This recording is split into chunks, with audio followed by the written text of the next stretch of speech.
Just a note before we start this episode, Michael and I recorded this before President Joe Biden announced he was going to step down after his term is complete and before Kamala Harris was announced as his replacement. But I think you'll find that presents no changes to Michael's economic analysis, as you'll hear in this episode. Thanks.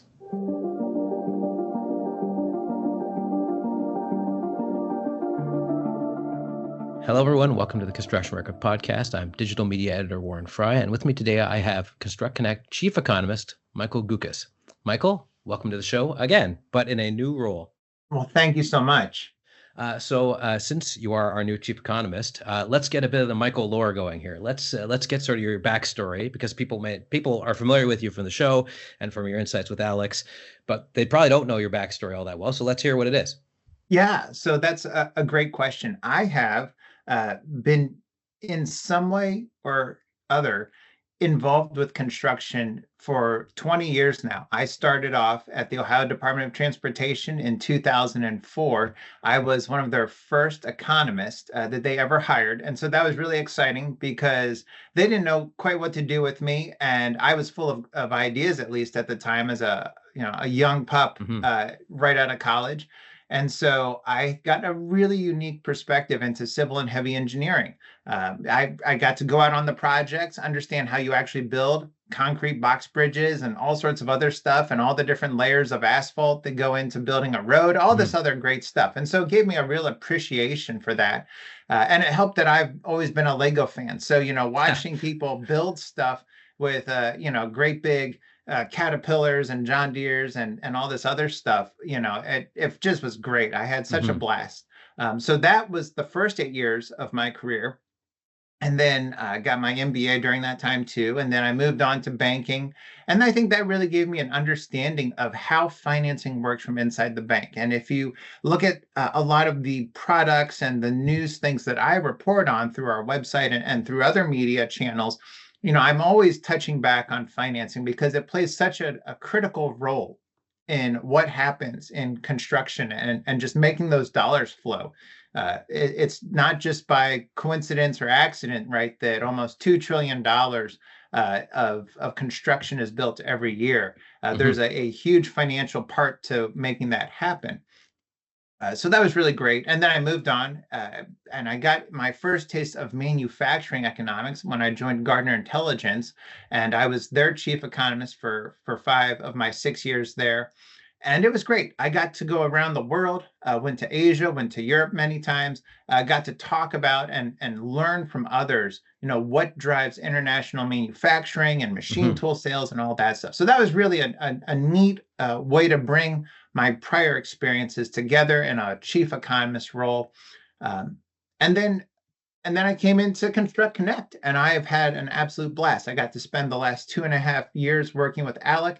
In the background, we were building new tools all the time. The Project Stress Index is a great example of something where I had free time and free reign of our data and thought, hey, how can we create additional value for our customers with, sort of some ingenuity and the data that we already have available to us. And so that has been a great example of just having opportunity and time to build new products. And that's one of my favorite things to do. And I hope to continue to do that as chief economist.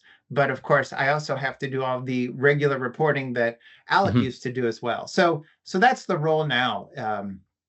How does all that stuff, that background, which is pretty impressive and actually has practical experience to add to the looking at numbers on a screen, how does that feed into what you plan to do next?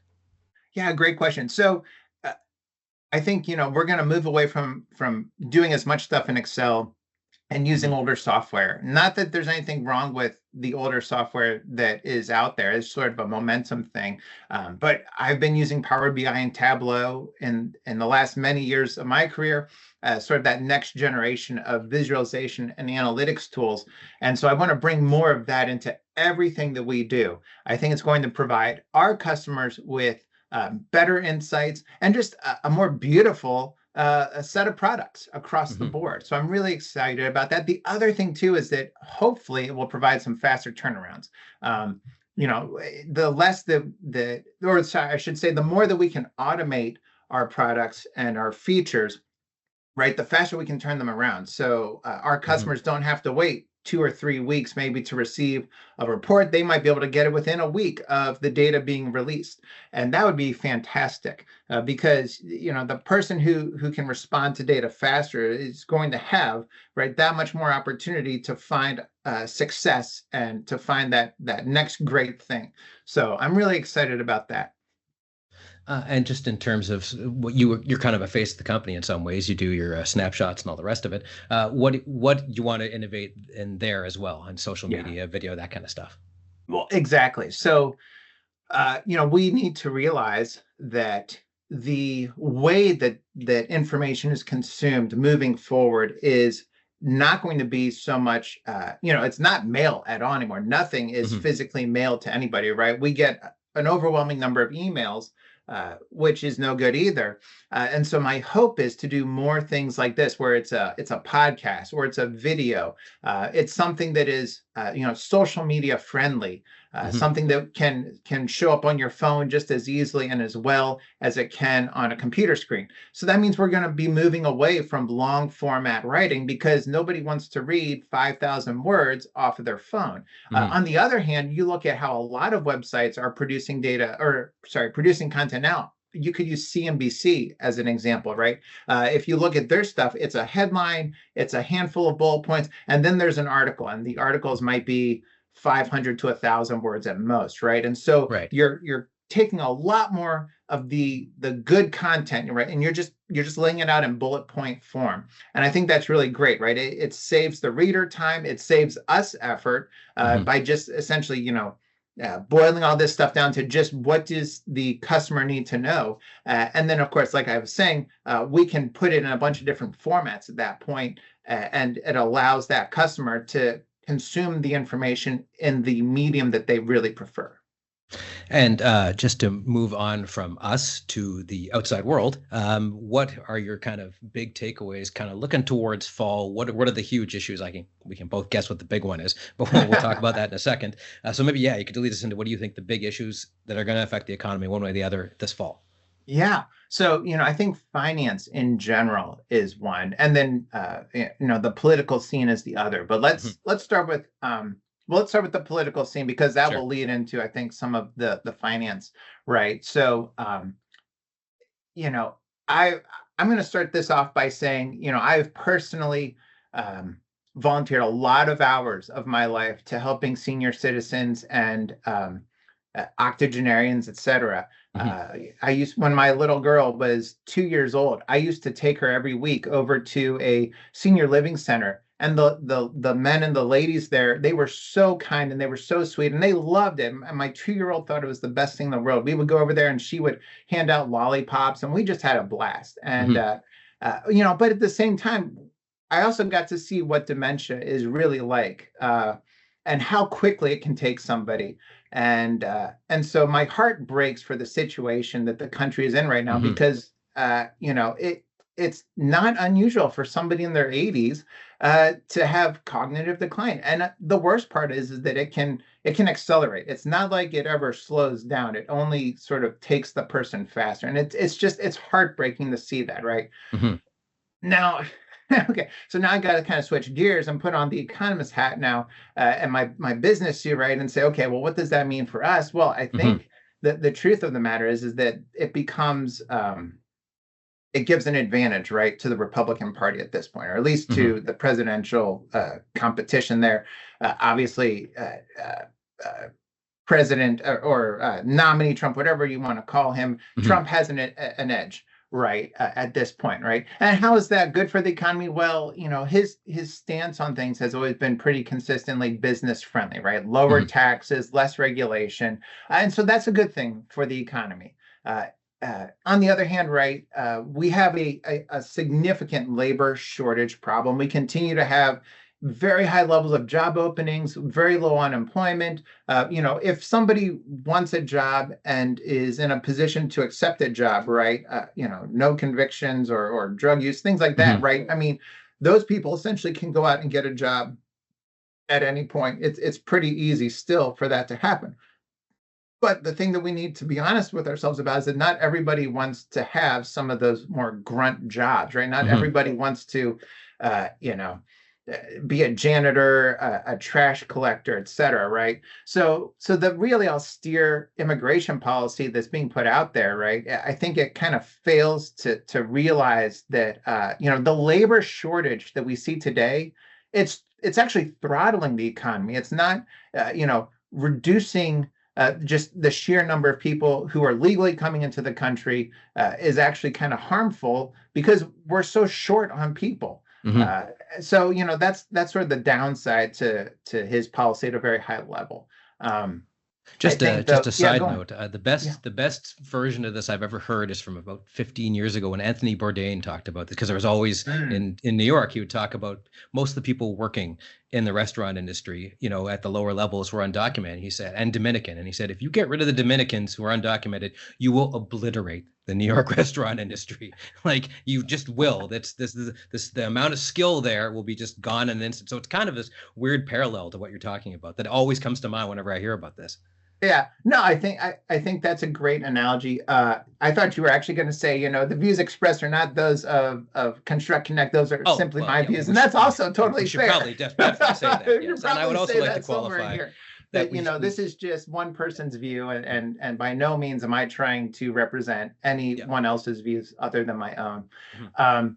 But so moving on though, so that's the presidential part, and so we've talked about the good and bad there of what may very well become a second Trump presidency. The flip side or the other side to that coin is, on the business side and on the finance side, we just saw very recently that the Fed is alluding to some near-term rate cuts.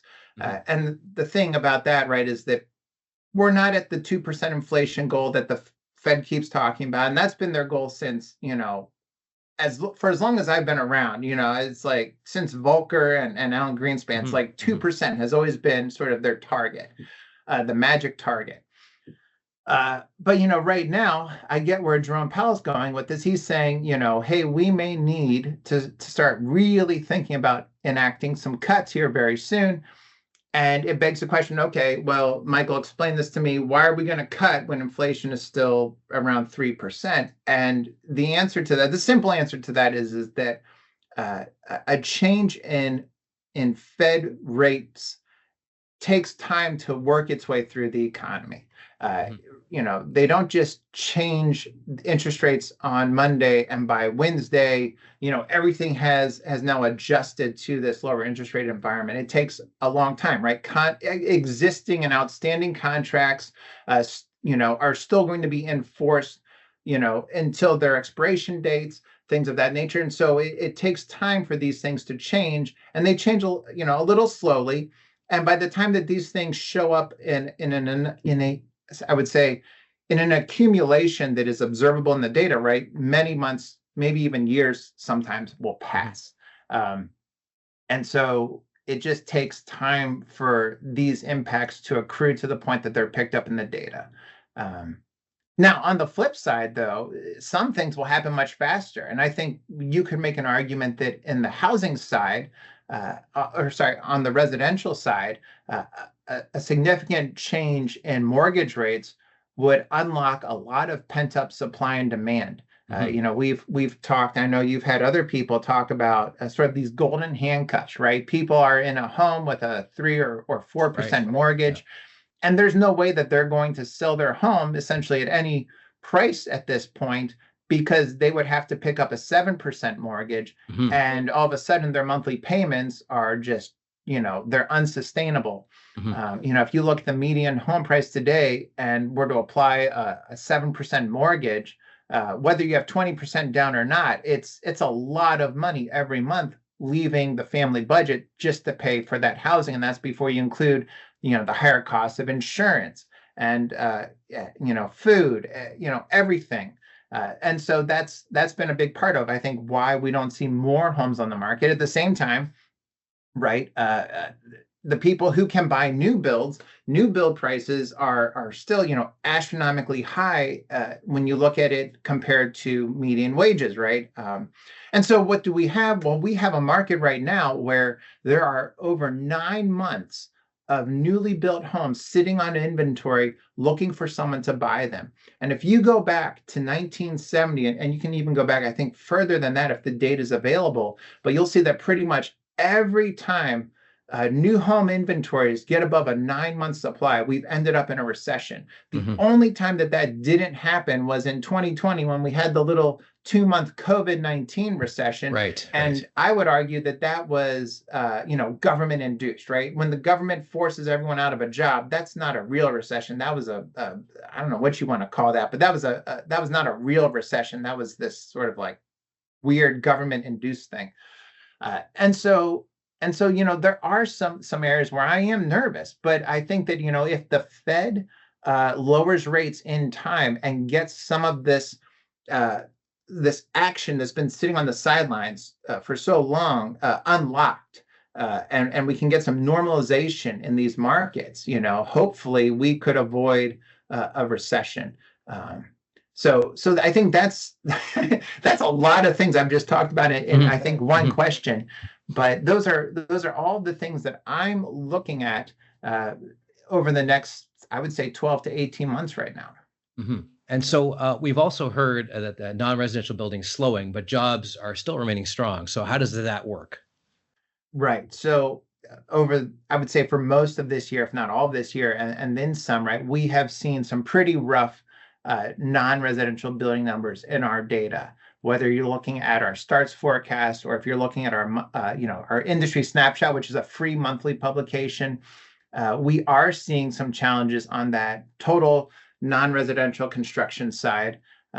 Essentially, what has really been offsetting a worse performance is heavy engineering. That has really been a huge tailwind to the industry. But like you said, if non-residential building is slowing in general, but the jobs picture remains so strong, how can that be? And that's a really great question, because we need to remember that starts are taking a project's dollars, all of their dollars, and attributing them to the first day of vertical construction. I think that's really important for all of your listeners to understand. Starts dollars are attributed to the first day of vertical construction. Then we have another data set or data series that we call put in place. And this is very commonly done, but put in place takes essentially all of your starts dollars and says, look, your starts dollars are actually spent. Those dollars are passed across the table from the owner developer to the contractor at a certain pace.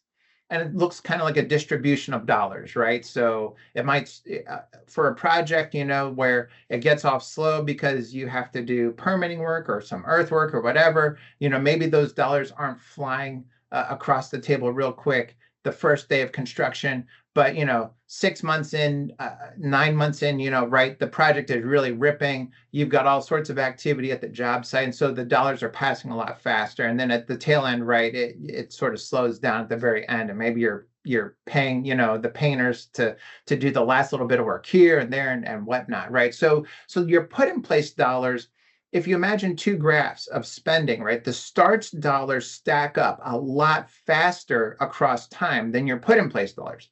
And especially now so because of all the mega projects, right? Mega projects are at a historically high percentage of all construction spending right now.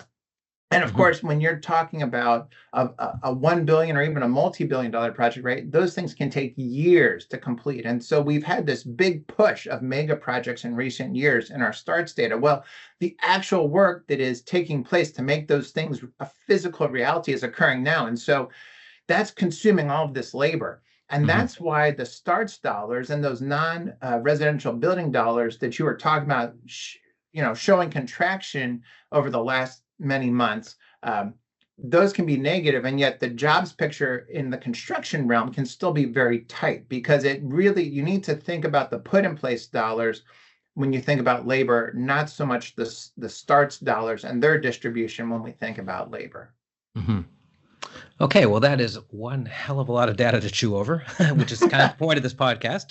So very good. And so thanks again for joining us, and people listening. We're going to try to do this on a once a month cadence. So stay tuned next month. We'll have more from Michael. Warren, because we're going to be doing this monthly too, I would encourage people to reach out to you or myself and ask us questions. Yeah. One of the things that I want to do, especially as chief economist, is to keep my ear to the ground, and I want to be talking with people who are consuming our research and our data and our analyses, and make sure that I am answering the questions that they have, and that we're doing it in a way that provides them with insightful and actionable insights. That's something that I've said since day one that I've been here, is that, as an economist, I don't want to be talking at you. I want to be talking with you and making sure that we are solving real problems that you have, not just, academic problems that nobody actually is that interested in the real world, right? In the private sector. So I would encourage people who are listening to this podcast to be encouraged to reach out to us with their questions. And I'm just a dumb reporter, so I'll be sure to forward all those inquiries to you. So on that note, Michael, thank you for joining us. Thank you so much, Warren, for your time too, sir. Thanks for listening to the Construction Record Podcast. You can hear us on Apple Music, Amazon, and Spotify, as well as at theconstructionrecord.libsyn.com and on the Daily Commercial News and Journal of Commerce websites. Thanks again for listening.